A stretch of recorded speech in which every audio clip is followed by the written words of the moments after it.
नमस्कार विद्यार्थी मित्रो, आज आपण इयत्ता 9वीमध्ये मॅथ्स पार्ट 2 मधील युनिट 3 ट्रायंगल्समधील प्रॅक्टिस सेट 3.5 सोडून पाहणार आहोत. या आधीच्या व्हिडिओजमध्ये आपण या आधीचे सर्व प्रॅक्टिस सेट जे आहेत ते सोडून पाहिलेले आहेत. तर आता आपण हा जो प्रॅक्टिस सेट आहे तो इथे सोडवण्याची सुरुवात करूया. बघा, इथे आपला पहिला जो प्रॉब्लेम दिलेला आहे तो आहे if triangle XYZ similar to triangle LMN, write the corresponding angles of the two triangles and also write the ratios of corresponding sides. आपल्याला इथे रेशिओ लिहायचे आहेत करस्पॉन्डिंग साईड्सचे आणि जे अँगल्स कॉन्ग्रुएंट असणार आहेत ते इथे आपल्याला लिहायचे आहेत. बघा, इथे करस्पॉन्डिंग अँगल्स कोणकोणते आहेत. तर आता हा कोणत्या ऑर्डरने दिलेला आहे ट्रायंगल, तर XYZ आणि इकडे LMN या ऑर्डरने दिलेले हे दोन ट्रायंगल्स आहेत. सो आपण इथे डायग्राम शिवाय इथे सोडू शकतो. कसं आहे बघा, इथे काय दिलं आहे, triangle XYZ is similar to triangle LMN हे आपल्याला दिलेलं आहे. So angle X is congruent to angle L असे ते म्हणू शकतो. Angle X is congruent to angle L या ऑर्डरनेच आपण जायचं आहे. बघा, दुसरा आहे angle Y. Angle Y is congruent to angle M आणि अँगल Z हा कॉन्ग्रुएंट कशाबरोबर असेल तर N बरोबर असणार आहे. And angle Z is congruent to angle N.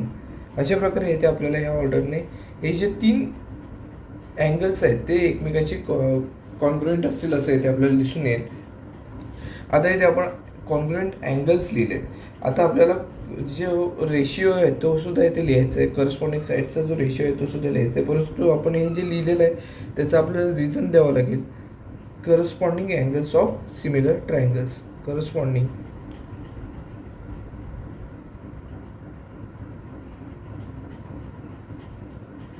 angles of similar triangles.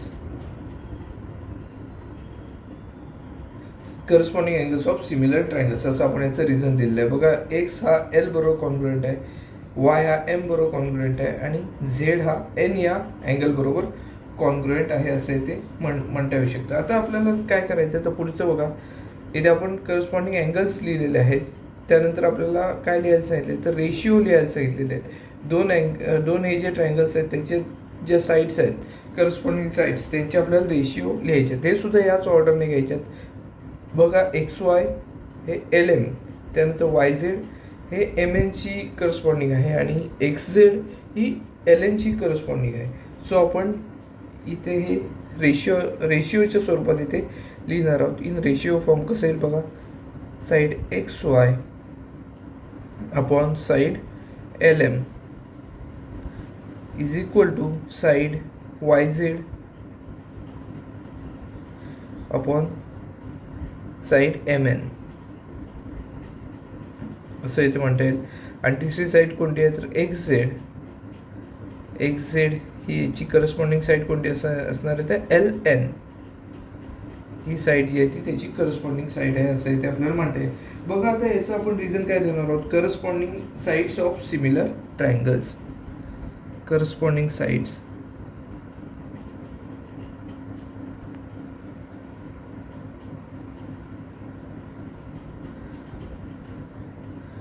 of similar triangles. Corresponding sides of similar triangles असं आपण याचं रिझन दिलेलं आहे. बघा, इथे आपण तिन्ही अँगल जे कॉन्ग्रुएंट आहेत करस्पॉन्डिंग दुसरा जो ट्रायंगल जो दिलेला आहे त्याच्याशी जे अँगल्स कॉन्ग्रुएंट आहेत ते आपण अँगल्स लिहिले. त्यानंतर ह्याचे साईड्स आहेत त्यांचे आपण रेशिओसुद्धा इथे लिहिलेले आहेत. दोन्ही ठिकाणी आपण रिझनसुद्धा दिलेले आहेत. बघा, अशा प्रकारे आपला जो पहिला जो क्वेश्चन होता प्रॅक्टिस सेट 3.1 मधला तो आपला इथे पूर्णपणे सोडून झालेला आहे. एकदम इझी प्रश्न होता व परीक्षेमध्ये हा प्रश्न 2 गुणांसाठी विचारला जातो. तर 2 गुण मिळवणे हे सहज शक्य आहे. आता आपण दुसरा प्रॉब्लेम जो आहे तो इथे सोडवणार आहोत. बघा, या प्रॉब्लेममध्ये सेकंड प्रॉब्लेममध्ये आपल्याला काय काय दिलेलं आहे तर in triangle XYZ XY is equal to 4 centimetres, YZ is equal to 6 centimeters, XZ is equal to 5 centimeters. If triangle XYZ similar to triangle PQR and PQ is equal to 8 centimeters, then find the lengths of remaining sides. आता बघा यामध्ये आपल्याला PQचं measurement दिलेलं आहे दुसऱ्या ट्रायंगलच्या, म्हणजे आपल्याला QRचं measurement काढायचं आणि PRचं मेजरमेंट काढायचं. तत्पूर्वी आपल्याला दिलेलं काय काय आहे तर बघा XYचं मेजरमेंट दिलेलं आहे, YZचं मेजरमेंट दिलेलं आहे, XZचं मेजरमेंट दिलेलं आहे आणि PQचं मेजरमेंट दिलेलं आहे. तर आपल्याला QR आणि PR यांचं मेजरमेंट जे आहे ते काढायचं आहे. बघा हे काढत असताना इथे आपल्याला इथे सुद्धा डायग्राम काढणं आवश्यक नाही आहे, इथे आपण डायरेक्ट सोडवू शकतो. बघा कसं सोडवायला लागेल. यामध्ये आपल्याला जे काय आधीपासून दिलेलं आहे ते इथे आपण लिहून घेऊया. बघा XYचं मेजरमेंट दिलेलं आहे 4 सेंटीमीटर्स, त्यानंतर YZचं मेजरमेंट दिलेलं आहे 6 सेंटीमीटर्स, XZचं मेजरमेंट दिलेलं आहे 5 सेंटीमीटर्स अँड PQचं मेजरमेंट दिलेलं आहे 8 सेंटीमीटर्स. आता आपल्याला कशाचं मेजरमेंट काढायचं आहे तर QR आणि PR यांचं मेजरमेंट इथे काढायचं आहे. सो इथे बघा आपल्याला काय काय दिलेलं आहे तर हे जे दोन ट्रायंगल्स आहेत ते कसे आहेत, सिमिलर ट्रायंगल्स आहेत. तो सो आपल्याला काय करता येईल तर यांचे जे रेशिओ असणार आहेत ते साईडचे रेशिओ असणार आहेत ते सेम असणार आहेत असं आपण इथे म्हणू शकतो. बघा triangle XYZ is similar to triangle PQR. It is given. So आपण असं म्हणू शकतो साईडचे जे रेशिओ आहेत ते सेम असणार आहेत. देअरफॉर बघा ह्याच ऑर्डरने आपण घ्यायचं आहे XY upon PQ, XY upon PQ is equal to YZ upon QR, YZ upon QR is equal to XZ upon PR.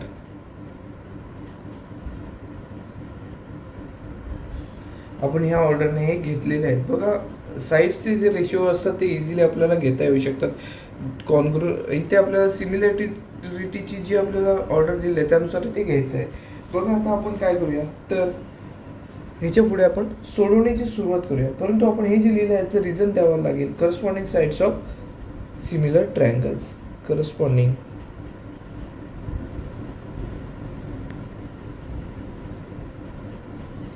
sides of similar triangle.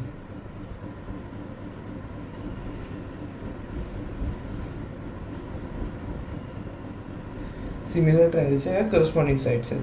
So आपण आता काय करूया तर ह्याची जी मेजरमेंट आहेत आपल्याला XY आणि PQचं मेजरमेंट माहिती आहे, म्हणजे पहिला जो रेशिओ आहे तो इथे माहिती आहे, त्यावरून आपण बाकीचे जे रेशिओ आहेत त्यांचं मेजरमेंट काय येईल ते इथे काढायचं आहे. बघा आता आपण काय करूया XYच्या ठिकाणी XYचं मेजरमेंट लिहूया 4 अपॉन PQचं मेजरमेंट आहे 8, 4 अपॉन 8 इज इक्वल टू YZचं मेजरमेंट आहे 6 अपॉन QRचं मेजरमेंट आपल्याला दिलेलं नाही ते आपल्याला काढावं लागेल. त्यानंतर XZचं मेजरमेंट दिलेलं आहे 5 अपॉन PRचं मेजरमेंट काय आहे तर आपल्याला इथे काढावं लागणार आहे. बघा आता आपण काय करूया पहिल्यांदा हे दोन रेशिओ घेऊया, QRचं मेजरमेंट काय मिळते ते इथे काढूया. बघा 4 upon 8 is equal to 6 upon QR. बघा क्रॉस मल्टिप्लिकेशन केलं तर 4 into QR is equal to 8 into 6. So 4 into QR is equal to 8 into 6 असं इथे म्हणता येऊ शकतं. बघा हे 4 मल्टिप्लिकेशनसाठी आहे ते इकडे जाऊन डिवाईडसाठी जातील. So QR is equal to 8 6 48 upon 4. 48 upon 4 हे आपल्याला QRचं मेजरमेंट मिळालेलं आहे. 48ला 4ने डिवाईड केलं तर आपल्याला QRचं मेजरमेंट मिळेल 12 सेंटीमीटर्स. 12 सेंटीमीटर्स एवढं मेजरमेंट आपल्याला QRचं मिळालेलं दिसून येतं. आता आपल्याला बघा QRचं मेजरमेंट काय आहे ते मिळालेलं आहे. आपल्याला पुढचं मेजरमेंट म्हणजेच काय PRचं मेजरमेंट काय असेल ते इथे काढायचं आहे. आता PRचं मेजरमेंट काढत असताना सुद्धा आपण असंच करूया, पहिला रेशिओ घेऊया आणि शेवटचा रेशिओ घेऊया आणि काय मिळतं PRचं मेजरमेंट ते काढूया. बघा 4 upon 8 is equal to 5 upon PR. Cross multiplication केलं तर 4 into P R is equal to 5 into 8 असं इथे मिळताना दिसून येईल बघा. 4 into P R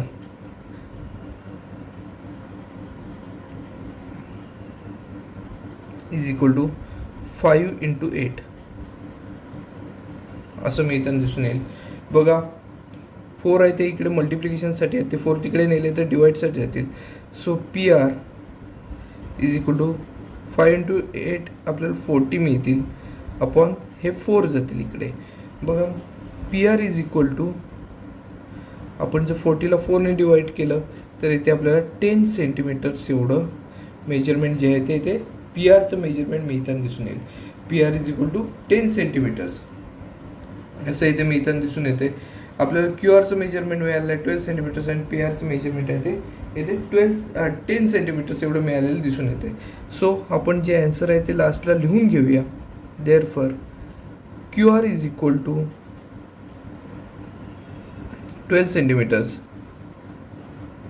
and P R is equal to 10 centimetres असं आपण इथे उत्तर काढलेलं आहे बघा. यामध्ये आपल्याला काय काय दिलं होतं तर हे जे दोन ट्रायंगल्स आहेत ते इथे कॉन्ग्रुएंट आहेत असं दिलं होतं. त्यावरून आपल्याला काय सांगितलं होतं X Y Y Z X झेडचे मेजरमेंट दिलेलं होतं, पी क्यूचं मेजरमेंट दिलेलं होतं. त्यावरून आपण काय केलं पुढे तर रेशिओ जे आहेत ते इक्वल आहेत असं इथे दाखवलं. रेशिओ इक्वल असल्यामुळे काय म्हटलं आपण तर त्याच्यामध्ये व्हॅल्यूज जे आहेत ते पुटअप केल्या. व्हॅल्यूज पुटअप केल्यानंतर आपण क्यू आरचं मेजरमेंट काढलं आणि पी आरचं मेजरमेंट काढलं. याच्यामधल्या ज्या रिमेनिंग साईड्स होत्या तर रिमेनिंग करस्पॉन्डिंग साईड्स त्यांचं आपण इथे ॲन्सर काढलेले आहे ते दिसून येते बघा. Remaining sides of P Q R जे आहेत म्हणजेच कोणत्या तर क्यू आर आणि पी आर यांची जी मेजरमेंट आहेत ते आपण इथे काढलेली आहेत. आता आपण प्रॅक्टिस सेटमध्ये लास्ट जे एक्झाम्पल आहे ते सोडवणार आहोत. प्रॅक्टिस सेटमधील last question. Draw a sketch of pair of similar triangles, label them, show their corresponding angles by the same signs, show the lengths of corresponding sides by the numbers in proportion. बघा इथे आपल्याला दिलेलं आहे त्यामध्ये आपल्याला काय करायचं आहे तर दोन सिमिलर ट्रायंगल काढायचे आहेत. आता सिमिलर ट्रायंगल काढत असताना त्यांना नावं पण द्यायचे आहेत आणि करस्पॉन्डिंग अँगल्स सेम साईनने दाखवायचे आहेत. ज्या साईड्स आहेत करस्पॉन्डिंग त्यासुद्धा ते आपल्याला नंबर्स इन प्रोपोर्शनमध्ये दाखवायच्या आहेत. तर आता इथे आपण काय करूया ट्रायंगल ए बी सी काढूया आणि ट्रायंगल पी क्यू आर हे दोन ट्रायंगल काढूया. आता हे ट्रायंगल काढत असताना काय करायचं आहे तर आपण सुरुवातीला आधी येते असं म्हणूया triangle A B C similar to triangle P Q R असं येथे आपण म्हणूया. बघा जर हे दोन ट्रायंगल कसे असतील सिमिलर असतील तर इथे आपल्याला काय म्हणता येईल तर याच्या ज्या करस्पॉन्डिंग साईड्स आहेत त्या कशा असणार त्यांचे रेशिओ सेम असतील आणि जे अँगल्स आहेत ते करस्पॉन्डिंग अँगल्स आहेत ते इक्वल असणार आहेत. सो आपण इथे इक्वल जे अँगल्स असतील ते इथे लिहून घेऊया. अँगल ए हा कॉन्ग्रुएंट कशाबरोबर असणार आहे पी बरोबर असणार आहे. Angle B congruent to angle Q and angle C is congruent to angle R.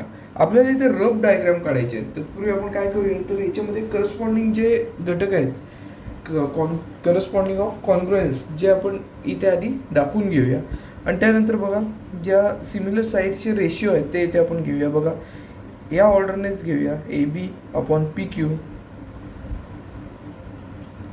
Upon P Q is equal to B C upon Q R is equal to A C upon P R हे आपण corresponding ज्या sides आहेत त्यांचे ratio घेतलेले आहेत. आता हा आपण रेशिओ ठरवूनच घेऊया मनानेच 2/1 हा आपण रेशिओ घेऊया आणि या रेशिओने आपण इथे करूया. म्हणजेच बघा ए बी सीच्या ज्या साईड्स आहेत त्या करस्पॉन्डिंगच्या ज्या पी क्यू आरच्या ज्या साईड्स आहेत त्याच्या डबल आहेत. पी क्यू आरच्या ज्या साईड्स आहेत त्याच्या ज्या ए बी सीच्या साईड्स आहेत त्या डबल आहेत, टॉईस आहेत असं इथे आपल्याला म्हणता येईल. सो आपण इथे काय करूया जर आपण पी क्यूचं मेजरमेंट 4 सेंटीमीटर्स एवढं घेतलं तर इथे आपल्याला ए बीचं मेजरमेंट 8 सेंटीमीटर्स एवढं घ्यावं लागेल. म्हणजेच काय क्यू आरचं जर 3 घेतलं तर बी सीचं 6 घ्यावं लागेल. पी आरचं जर 8 घेतलं तर ए सीचं 16 घ्यावं लागेल. या आपल्याला रेशिओमध्ये हे जे ट्रायंगल्स आहेत ते इथे काढायचे आहेत. सो आपण ही रफ डायग्राम काढायची आहे. रफ डायग्राम इथे आपण काढून घेऊया.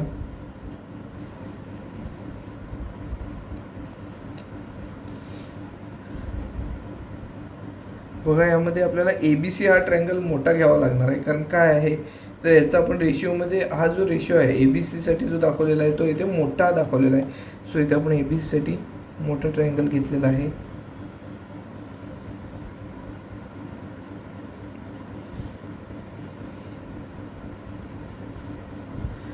ABC आणि PQR हे जे दोन ट्रायंगल्स आहेत ते इथे आपण दाखवलेले आहेत. त्याला आपण नेम काय ते देऊया. पहिला ट्रायंगल आहे ABC.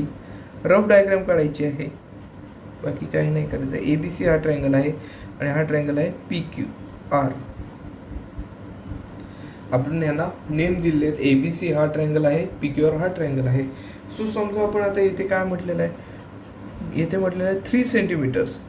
इथे आपण 3 सेंटीमीटर्स म्हटलं PQचं मेजरमेंट, तर PQच्या डबल ABचं मेजरमेंट असेल. 3 म्हणजेच किती येते 6 सेंटीमीटर्स याचं मेजरमेंट येईल. याचं मेजरमेंट आपण म्हटलं 4 सेंटीमीटर्स. PRचं मेजरमेंट म्हटलेलं आहे आपण 4 सेंटीमीटर्स. सो ACचं मेजरमेंट किती येईल तर 8 सेंटीमीटर्स येतं मी इथं दिसून येईल. कारण या करस्पॉन्डिंग साईड्स आहेत AB PQ या करस्पॉन्डिंग साईड्स आहेत. त्यानंतर AC आणि PR ह्या सुद्धा इथे करस्पॉन्डिंग साईड्स आहेत. आता इथे आपण काय घेतलेलं आहे तर ह्याचं मेजरमेंट 5 सेंटीमीटर्स घेतलेलं आहे. तर QRची करस्पॉन्डिंग साईड कोणती आहे BCचं मेजरमेंट 5च्या डबल म्हणजे इथे 10 सेंटीमीटर्स एवढं आपल्याला इथे मिळताना दिसून येईल. बघा, इथे आपण रफ जे डायग्राम काढायचे होते ते रफ डायग्राम इथे काढलेले आहेत. ABC ट्रायंगल काढला, PQR ट्रायंगल काढला, याचा रेशिओ घेतला 2:1. सो आपल्याला त्या रेशिओनुसार इथे आपण ह्या रफ डायग्राम इथे काढलेले आहेत. त्याची मेजरमेंट पण इथे दाखवलेली आहेत. आता इथे आपल्याला काय करायचं आहे तर हे जे अँगल्स आहेत करस्पॉन्डिंग अँगल्स ते आपल्याला सेम साईननं दाखवायचे आहेत. आता हे बघा, इथे आपण काय करूया, A हा जो अँगल आहे तो P या अँगलशी कसा आहे तर करस्पॉन्डिंग आहे. त्यानंतर B हा अँगल आहे, त्यासाठी आपण इथे असे डबल साईन करूया. B आणि Q हे दोन अँगल्स जे आहेत ते कसे आहेत तर करस्पॉन्डिंग अँगल्स आहेत. ते आपण दाखवलेले आहेत करस्पॉन्डिंग अँगल्स. करस्पॉन्डिंग म्हणण्यापेक्षा एक जे आहे ते कॉन्ग्रुएंट सुद्धा आहेत अँगल्स. त्यानंतर C हा अँगल आपण 3 वेळा असं हे करूया आणि C हा अँगल R या अँगलशी करस्पॉन्डिंग आहे. सो आपण इथे तिन्ही अँगल जे एकमेकांशी करस्पॉन्डिंग आहेत ते इथे सेम साईनने दाखवलेले आहेत. त्यानंतर साईड जे आहेत करस्पॉन्डिंग साईड्स त्यांचा जो रेशिओनुसार त्याचे मेजरमेंटसुद्धा घेतलेले आहेत. अशा प्रकारे हा जो प्रॉब्लेम होता तोही आपल्या इथे पूर्णपणे सोडून झालेला आहे. या प्रॅक्टिस सेटमधला हा शेवटचा प्रॉब्लेम होता. ट्रायंगल्स हा जो हे जे युनिट आहे या युनिटमधला हा शेवटचा प्रॅक्टिस सेट होता. तोही आपल्या इथे पूर्णपणे सोडून झालेला आहे. आपण हा व्हिडिओ इथेच थांबवणार आहोत. व्हिडिओ आवडला असल्यास लाईक करा, जास्तीत जास्त शेअर करा आणि चॅनलवर नवीन असाल तर चॅनल सबस्क्राईब करायला विसरू नका. धन्यवाद.